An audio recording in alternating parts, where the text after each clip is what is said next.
പ്രശ്നങ്ങൾക്ക് രണ്ട് സൈഡുണ്ട്. അതെ, ഒരു സൈഡ് മാത്രം കേട്ടിട്ട് റിയാക്ട് ചെയ്യാണ്ടിരിക്കുക. ആ ഉപ്പിന് വാല്യൂ ഉണ്ടെന്ന് നിങ്ങൾ മനസ്സിലാക്കണം. കാരണം പറടാ വൈബ്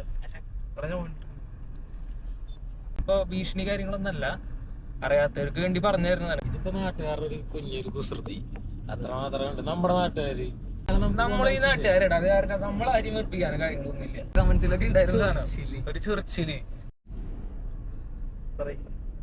ഇപ്പൊ ഇങ്ങനെ ഒരാളുടെ പേരും പറഞ്ഞ് ഇങ്ങനെ ഒരു സ്ഥാപനം വരുമ്പോ അതിന്റെ ഇടയ്ക്ക് ഇങ്ങനെ കംപ്ലൈന്റ് കൊടുക്കാന്ന് പറഞ്ഞാ, ഇപ്പൊ ഒരാള് വന്നിട്ട് ഇത് പൂട്ടിക്കണം എന്ന് പറഞ്ഞിട്ട് ഒരു കംപ്ലൈന്റ് കാര്യങ്ങളൊക്കെ പറയുമ്പോ ഇതില് സൈൻ ചെയ്ത്, ഇപ്പൊ ഞങ്ങളുടെ ഇഷ്യൂ എന്ന് പറഞ്ഞു കഴിഞ്ഞാൽ അവിടെ ഒരു 10-35 വീട്ടുകാര് ഒപ്പിട്ട് ഒരു പരാതി പോലെ കൊടുത്തിട്ടുണ്ട് എന്നാണ് ആള് പറയണത്. ഇപ്പൊ നമ്മൾ പഞ്ചായത്തിൽ പോയി നോക്കിയപ്പോഴും ഏകദേശം ഒരു 10-15 പേരുടെ സൈനും പേരും ഒപ്പും കാര്യങ്ങളൊക്കെ ഉണ്ടായിരുന്നു പരാതിയില്.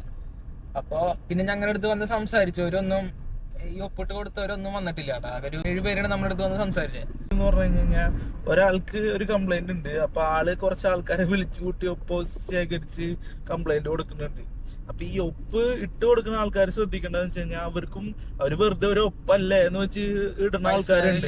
പൈസ ചെലവില്ലാത്ത കാര്യമില്ല, അവർക്കൊരു ബുദ്ധിമുട്ടില്ലാത്ത കേസല്ലേ എന്ന് വെച്ചിട്ട് ചെയ്യുന്ന ആൾക്കാരുണ്ടാവും. പക്ഷെ അങ്ങനെയുള്ള ആൾക്കാർക്ക് ഒരു പ്രശ്നമുണ്ട്. അതായത് ജെന്യുവിൻ ആയിട്ടുള്ള ഒരു കേസാണ്, അല്ലെങ്കിൽ അത് കേസിൽ ഇപ്പൊ ഞാൻ കംപ്ലൈന്റ് കൊടുക്കുമ്പോൾ അത് വല്ല ജെന്യുവിൻ കേസസ് ആണെങ്കിൽ കുഴപ്പമില്ല, കംപ്ലൈന്റ് കൊടുക്കണോണ്ട് വിഷയമില്ല.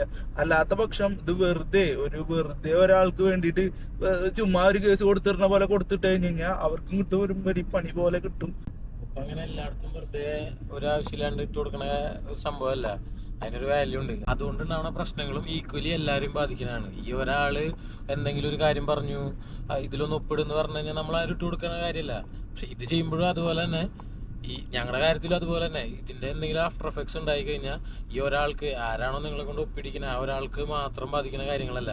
പിന്നെ ഒരാൾ വീട്ടിൽ വന്ന് ഇങ്ങനെ ഒരു ഇഷ്യൂ ഉണ്ട്, ഇത് പൂട്ടിക്കണം എന്ന് പറഞ്ഞുകൊണ്ട് വെറുതെ നമ്മൾ എല്ലാവരും കൂടി ചേർന്ന് അത് പൂട്ടിക്കാൻ നിൽക്കല്ല.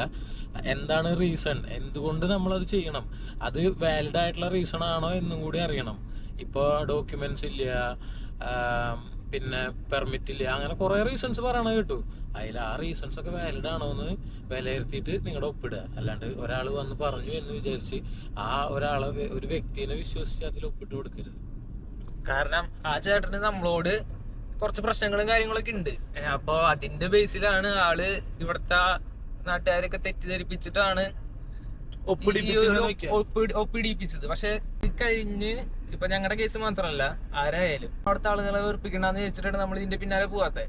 ഇപ്പൊ ഞങ്ങക്ക് അങ്ങനെ ഒരു റിയാക്ട് ചെയ്യണമെന്ന് തോന്നിക്കഴിഞ്ഞാൽ, അതായത് ഇപ്പൊ ഞങ്ങളെ ഈ ഇങ്ങനെ പറഞ്ഞുകൊണ്ടിരിക്കുന്ന ചേട്ടനെതിരെ നമ്മളൊരു കോർട്ടിൽ